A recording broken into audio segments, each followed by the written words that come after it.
Hi, I'm your host, Larissa Werstiak. On this podcast, I explore topics in digital marketing for jewelry designers and retailers, including branding, content, email, events, social media, and more. This is episode 81, and today I'll be sharing my interview with Liana Kadisha Cohn, the co-founder of Switch, which is a jewelry rental service that you may be familiar with. Switch gives customers the opportunity to borrow unlimited designer, fine, one-of-a-kind, and vintage jewelry for a monthly subscription fee. In addition, Switch sells the jewelry it rents, and they also buy jewelry from customers in exchange for cash, membership credit, or credit for purchase. If you're watching this episode on YouTube, then you'll see I'm currently wearing some Nadine Asoy earrings that I rented from Switch. And then in the interview, I'm wearing some neon pink Allison Liu hoops. In this episode, we chat with Liana about the inspiration behind Switch, why innovation matters in the jewelry industry, and what the future holds for consumer shopping habits. We cover questions like, how much did you look to other fashion accessory rental companies like Rent the Runway as a model for your own brand? In your marketing and sales strategies, where do you place more of your focus on acquiring new subscription customers or on converting existing subscription customers into buyers? And who are some of the designers you partner with and what makes them a good fit for the Switch brand? Before we get to the interview, I wanted to share an exciting new promo package that jewelry photographer Elaine Simic and I are offering together. You may remember the talented Elaine from episode 29. If not, you should definitely go back and listen to that one. We're offering jewelry brands a branding and photography jumpstart, which includes a Kickstart vision call, a brand audit, 1 hour of personalized marketing coaching, an editorial still life mini photo shoot with Elaine, in my opinion, the most exciting part of all this, and a PDF guidebook that offers best practices for using those images in your marketing campaigns. This is a limited time offer available to new clients only through June 30th. If you'd like the details and to get more information, you can visit joya.com/promo. I also wanted to share some marketing related news and insights from the past week that caught my attention. In an ongoing battle to penetrate the luxury fashion industry, Amazon recently launched Common Threads, a new platform with the CFDA for luxury designers to sell online. However, leaders in the luxury retail industry are pushing back against this platform, saying that Amazon has done nothing to truly address their retail needs. In an interview with Glossy earlier this year, Tina Lutz, the founder of Lutz Morris, said, quote, "Nothing about it is a good fit for a luxury product," end quote. It seems like only a matter of time before Amazon starts trying to partner with luxury jewelry brands. But will those brands be open to it? Only time will tell. How will the COVID-19 pandemic change the in-store retail experience moving forward? According to one recent article from NBC, quote, "Customers should expect virtual try-on tools, styling via app, and returns that are quarantined for 72 hours, end quote. We're definitely going to see brands being overly cautious, and they'll be completely reinventing the in-store experience in ways that probably we would have never imagined pre-pandemic. To support retailers, the Retail Industry Leaders Association and the National Retail Federation actually released a joint blueprint for shopping safe, which has been serving as a guide for many companies that just aren't really sure how to structure their in-store retail experience moving forward. And finally, after Mother's Day, MVI Marketing shared research showing that jewelry and watch consumers bought jewelry and watches for the holiday despite the COVID-19 pandemic. Of the 83% of husbands who bought their wife or partner a Mother's Day gift, 57% bought jewelry and 13% bought a watch. Daughters bought a gift 80% of the time, with 31% buying jewelry and 5% buying a watch for their mom. And of the 83% of sons who bought a gift, 47% bought jewelry and 11 selected a watch. We'd love to hear about how Mother's Day impacted your sales. It seems, according to this data, that jewelry is still an extremely popular gift for Mother's Day. If you want to get the links to the articles I share in this segment of the podcast, you can sign up for my email newsletter by visiting joyjoya.com/signup, and you'll get a digest with the links whenever a new episode drops. All right, let's jump right into my interview with Liana. It was such a pleasure to be able to talk to Liana about Switch and how the company is bringing the rental model to fine jewelry. Be sure to visit the Switch website, that's joinswitch.com, and to connect with Switch on Instagram @Switch. I look forward to sharing more interviews with you. So how and when did you and Adriel originally get the idea to start Switch? Was it something that you really craved for yourself as a consumer? And what were the first steps? So it was two kind of parallel processes. Elliot and Adriel, who are brothers, their mom is actually a jewelry designer, and they worked with her on kind of a family business originally. And there was something that happened, which is a customer who had worn her piece in public and they had seen her, wanted to return her necklace. And Elliot and Adriel's mom accepted the return, and the boys were infuriated. They were like, someone took advantage of you, they got their use out of it, but then they don't have to pay for wearing the jewelry. And their mom was very gracious and said, jewelry is not really used, it doesn't get scuffed, it's not a problem. And so nobody can really tell the difference. And so to them, that sparked an idea to be able to rent jewelry. And independently, I studied at Stanford and I took a class called Startup Garage. And while I was there, I worked on an apparel rental subscription company. And at the time, Rent the Runway wasn't doing subscriptions. And this idea of subscription in retail, especially jewelry, didn't really exist.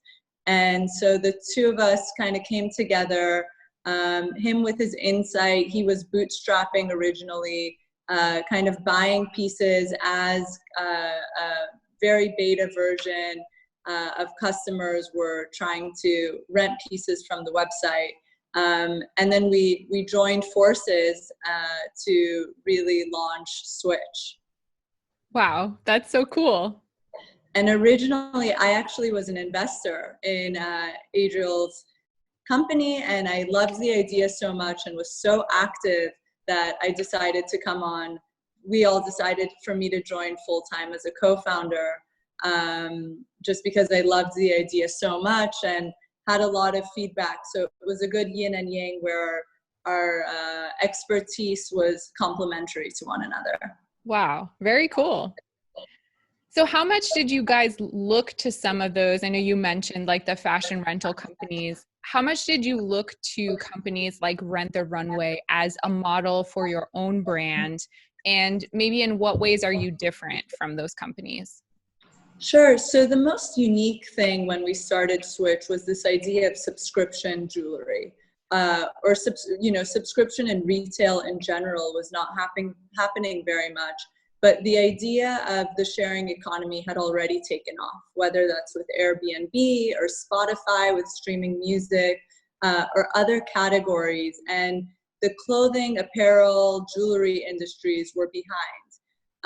And to me, jewelry is the perfect product for rentals because it doesn't get kind of ruined in the same way clothing does when it's worn many times. And it's really built to last generations. So the same necklace that your grandmother had worn, you could still be wearing today and get the same amount of value for that wear.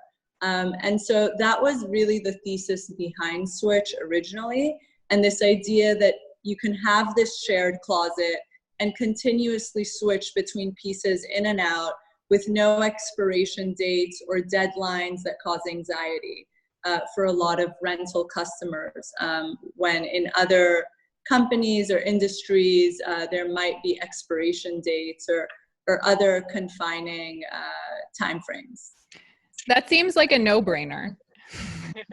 It really is to us. We think that it's a win-win both for the business and for the customer, because you can rent a piece of ours that at retail costs $700 for $29 a month, and have free unlimited exchanges, so you can borrow any piece that you want and switch it anytime that you want.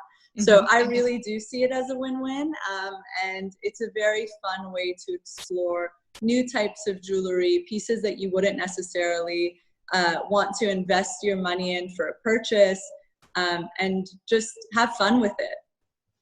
Totally. So how has the brand evolved since those early stages when you were, bootstrapping, as you were saying? What changes have you implemented, and how have you grown over that time? Sure. We definitely keep the mentality that good companies must always be evolving based on feedback, based on kind of learning new things and trying to push the envelope on what is the best experience we can offer our customers. So we've done that in a few ways. One of the ways is, we're changing our packaging. Another way is that we're adding new features like the notification system. So now when somebody borrows a piece, if the piece that they want to borrow next is currently fully out or fully borrowed, they can put a notification on that item so that as soon as it comes back, they get an email and could rent that piece out. So that's a relatively new feature that we've added. We've also added a trade-in program. So we're buying jewelry now from the public, which is very exciting. So anybody who has jewelry who's interested in selling to us, you can just email hello@joinswitch.com. I'll put a little plug in there. But we've really iterated on a lot of different parts of the business, even the styles that we carry. So originally we started with a lot of vintage jewelry, and now we've also moved into fine jewelry with many amazing brands. And so we're constantly looking for new and exciting things to offer our members. Are you making those changes based on customer feedback and data? What is guiding your decisions moving forward? So part of it is definitely customer feedback, but part of our job as a company is also to anticipate what would make our users happy. Sometimes they don't even know what could add to their experience. So feedback is definitely helpful for pain points. When you see that customers are struggling to sign on or do something or input information somewhere, that's a place where we take a lot of customer feedback.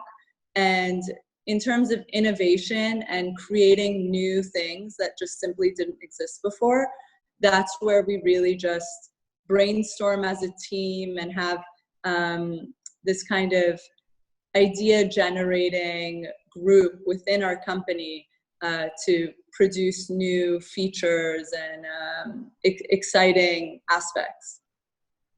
So who is this target customer that you are constantly trying to delight and impress with your service offerings?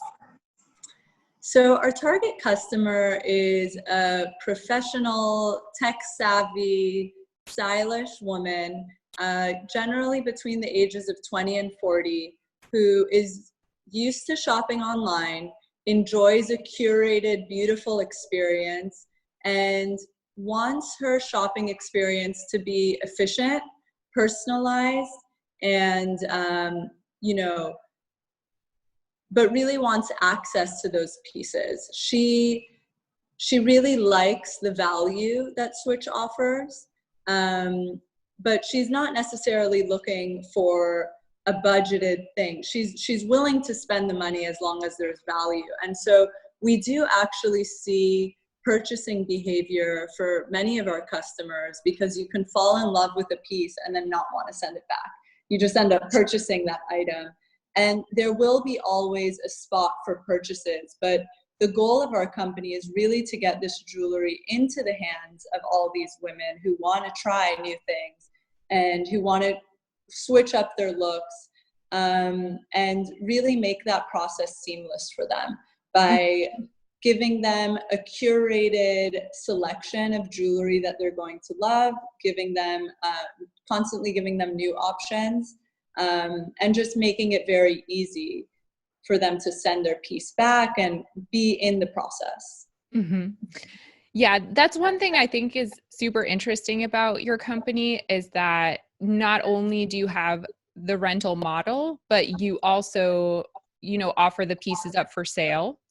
So you kind of touched upon this in your previous answer, but like in terms of marketing, are you placing more of your focus toward acquiring new subscription customers, or is there also a marketing push to like convert sales? And like, is it a mix? How much is one toward that versus the other? So our best marketing is referrals. So our number one goal is to make our experience so positive for our members that they're willing to go out and share their experience with their friends. So that's the most exciting and the most prized group of kind of marketers for us. After that, in terms of paid marketing, we try to put out content, whether it's in our weekly newsletters or on our website or on social media, that represents the brand, so that people can feel a connection to the brand, can feel an affinity to the curation we've provided of different upcoming brands and exclusives that we have. And so that's kind of our secondary track. We've also had a bunch of influencers who have liked using our product. And so they sign up themselves, and they've been big evangelists for our company, because, they're constantly trying to switch up their own looks. So it's a perfect service for them. And we're very happy to have a lot of them as our members. Would you say that there's a marketing tactic that works the best for you, or is it a combination of all these things together? I'd say it's a combination. You definitely want to have multiple touch points with your future members. And we do definitely want to be getting our branding and our messaging out there, because so many people haven't heard of us yet. And so we're really in the stage where we're reaching out to all these potential customers to share with them what our value proposition is. And there are many different ways to do that. Like I said, the influencers really help because they show their own authentic experience. But I'd say that the most productive way to market our service is really through authentic experiences of current members. Mm-hmm. So when it comes to the influencer marketing, did I understand that correctly, that you're not actively seeking them or doing paid partnerships with them? They're actually just using your service. Is that right? Yeah, that's how it started. And, as we continue to grow, we would love to do partnerships as well. But many of them have signed up on their own and just really enjoy using the service. And that makes us feel very proud. Yeah. Well, it seems very well suited and like the perfect marketing tactic for you, because you're helping them, provide more content. So in a way, they should be super grateful, for that. We help each other. Yeah, that makes a lot of sense. So I did want to point out, I didn't mention, I'm wearing my Allison Lu Lucite hoops that I rented from Switch. Fun. So I'm curious, to know more about the designers that you do partner with, obviously Allison Lu being one of them. And how do you go about deciding that someone is a good fit for Switch? Is it like price points, materials, design, etc.? What is the process of bringing a new designer on board? Sure. So there are a lot of different factors. And like I said before, we have a lot of vintage jewelry and jewelry that's sold to us from our members and the public as well. So the Chanel, Hermes, a lot of those pieces are even 20 years old, and still have a lot of interest from our members. In terms of the new designers and wholesale partners that we have a lot of different things that we think about. So we think about the materials that are used, the durability of these products, the style, curation, We definitely want the fashion trends to be in line with what our target customer would like to see. We're trying to really match that and create a product, create a service that people come to and everything they see, they love. So as we continue to grow, that will become a more personalized process. But there are lots of ways that we try and find new designers. And that's something that I personally spend a lot of my time doing, whether that's going to shows and discovering new designers or looking through social media or, you know, asking someone on the street, you know, where they got their earrings from. We love unique designs and designers with a strong point of view. Matteo is an example of a designer who I love, who we've brought on in the past year. Sophie Ratner as well. And both of them are in the fine jewelry category, and they work with, you know, real diamonds and gold and provide a lot of value to our members. Mm-hmm. What do you kind of require from those designers when they partner with you? I mean, are you buying the stock outright, or is it like on memo with you? How does that model? So we really want to support the designers, and so we do buy it outright. We buy it at wholesale outright, and we really work with the designers so that they can continuously improve. We give feedback on their designs, you know, whether it's about the durability of their product or about how many likes their product has gotten, or, you know, the actual renting experience. So in terms of anonymized data, we give them the length of a rental for a certain item. So how long will people be borrowing this product? Is it a seasonal item or is it a year-round item? And all of these different data points are very useful for our designers. And so I think we're really providing a value back to them as well. Great. So you mentioned the vintage pieces, that a lot of them are sold back to you. Is that your main way of acquiring them, or do you also have another way that you're getting these vintage pieces on the site? We have another way as well. We work with dealers around the world. So I didn't mention this earlier, but my co-founders and I all have family backgrounds in jewelry. My mom was a antique jewelry dealer. And like I mentioned before, Elliot and Adriel's mom is a jewelry designer as well. Our moms actually used to go to jewelry shows in Las Vegas back in the day together. So we really, you know, grew up together. But we do have a network of jewelry vintage dealers around the world. And so we work with them to acquire many of our vintage pieces. Mm-hmm. Do you find that it seems like a really great selling point, especially that you have those vintage pieces, because I don't think anyone else is really doing that. So I'm sure that you acquire a lot of new subscriptions just for the fact that people want to get those vintage pieces. Do you find that it later helps them transition into some of the other more contemporary fine designers, or do people tend to stick with like the preferences that they have? Yes, that's exactly right. A lot of times people come to our site because of the brands that they're familiar with, the brands that have big names, and they have a lot of familiarity with them. So it's very comfortable. They know the quality that they're going to get.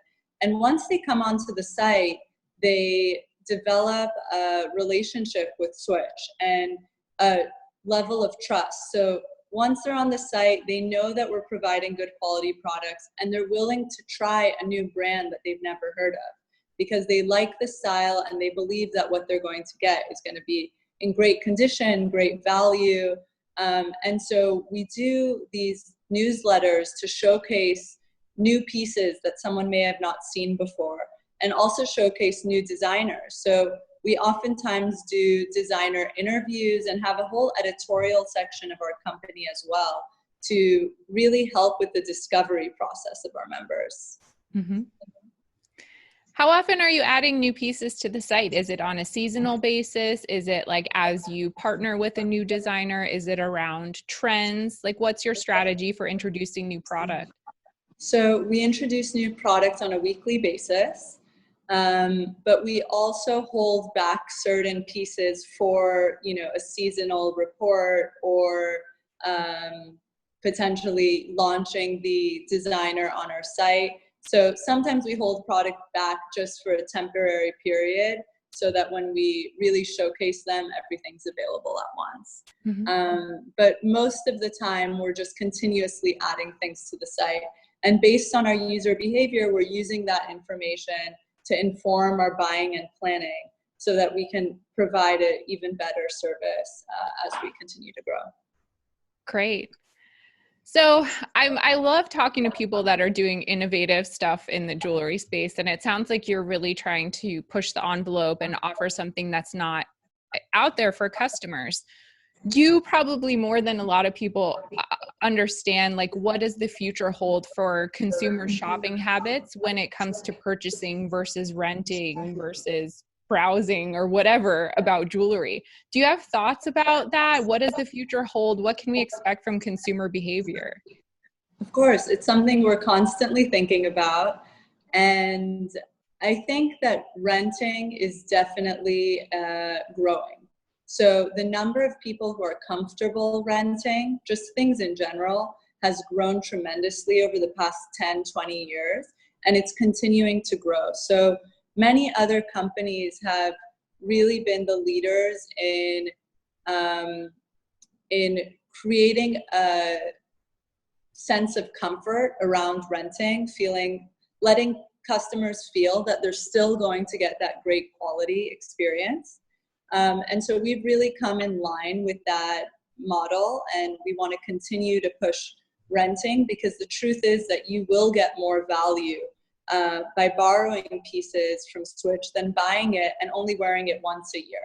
So it's better for, environmentally it's better to share your pieces so that there's less waste. And that's really something that we actually think about internally in the company. It's not so much something that we're using in our messaging and marketing, but we're very thoughtful about how our business affects our environment and our community. And with COVID-19, it was still top of mind. We actually donated many masks to local hospitals, and it's just part of our DNA that we want to care about the communities. But going back to what you were saying earlier about renting versus buying, the renting is definitely growing, but I think there will always be a spot for buying. So when you find something that you just do not want to give up, there is definitely an urge to buy it and keep it and have it forever. And, when someone buys you a gift that's sentimental, a wedding ring, you're not going to be renting your wedding ring. So there's definitely a category for purchasing. But I do think that the overall share of buying versus renting is going to increase in the renting side. Mm. Interesting. So you touched a little bit upon the COVID-19 efforts that you've been doing with donating masks. That's amazing. Good job with that. How has the coronavirus pandemic affected your business, and how have you kind of shifted in the past couple months to adjust to the current economic climate? Of course. So the biggest change is that we've adjusted some of our internal practices to make sure that we're in line with all the updates and regulations. And so we make sure that anyone who's shipping out orders is properly protected. That's our number one concern is, we would never want anybody to be getting sick because of this service. And so luckily that was pretty easy for us to implement because we already have a lot of safety practices in place. All the jewelry that comes in is already sanitized to commercial grade machines. So we weren't too worried about that, but we did have to make some adjustments. And in terms of our growth, just as a business in general, we have pulled back from some of our goal targets just because, so many people are staying at home, but I'm very happy to report that our business has been minimally impacted. We've basically been neutral, and our members have been staying with us and new members have been signing up. So I feel very grateful that I have a business that's sustainable in that way. I think for a lot of people, it's escapism. They like to look at beautiful things online when they're stuck at home and get cute packages in the mail. So I'm happy to be potentially adding to the joy in someone's day when there's a lot of heavy news out there right now. So there are definitely things to look forward to. I can 100% relate to that, because even though I don't have anywhere to go, I still like getting my Switch package and like dressing up at home. It makes me feel better. We have seen another shift as well in terms of the behavior. A lot of people have shifted from some of the bigger statement pieces to more everyday pieces that they're probably wearing at home and just don't take off. And so we have seen a little bit of a shift in the types of pieces that are being borrowed right now or purchased. But we just want to support our members and hopefully make their days a little bit brighter. Mm-hmm. Do you have any thoughts about what the future holds for e-commerce jewelry post COVID-19, or how you're preparing for beyond this? Sure, I'm very optimistic. I'm hoping that COVID-19 will not affect our daily lives in this great of a way for very long. And so I think very soon people are going to be able to start going back out into their communities and back to work. And it may change the work from home culture for a very long time, if not indefinitely. I think people have become a lot more comfortable working from home, and companies have learned to adapt to that way of working, which I think is great for many people, for working moms, for all sorts of people. So it's good that we're adapting as a society to our citizens' needs. But I'm very optimistic. I mean, our growth targets have not really changed within the next year. So we're still planning to grow. And we're very optimistic on the time frame on when things will go back to normal-ish. Yes, normal-ish. Yeah. Is there anything else you'd like to share about like future plans that you guys have, or you want to plug anything about the brand, exciting initiatives that you're doing right now? I'd love to hear anything we haven't covered. Of course. So the most exciting thing we're working on now is the trade-in program. We're really making it more robust. So you're able to now send in your pieces for months of membership or purchase credit, or just cash, and we just buy your pieces from you. But that's a new, it's a relatively new aspect of our business, and we're focused on making that the best we can. But I think that's what I'm most excited about. We also have a bunch of designers who I can't release the names of yet, but we're very excited to be launching their brands as soon as things get back to normal-ish. Are you open to solicitation from independent designers, or do you prefer to kind of seek them out yourself?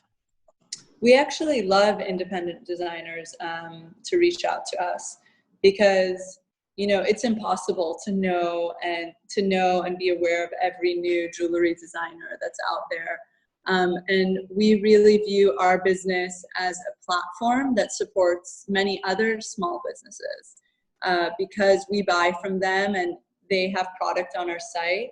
So, whether you're in Brazil or Ukraine and you have a jewelry company, I'd love to hear about you. Please email us, because we're constantly looking for talented designers wherever they may be. That's great. Well, thanks so much for your time, Liana. It was a pleasure to talk to you and to learn more about Switch. And I'm already a fan, so it was cool to learn the behind the scenes stuff. Thank you, Larissa. Yeah. It was so nice talking to you. Yeah, you too. It was such a pleasure to be able to talk to Liana about Switch and how the company is bringing the rental model to fine jewelry. Be sure to visit the Switch website, that's joinswitch.com, and to connect with Switch on Instagram at Switch. I look forward to sharing more interviews with you.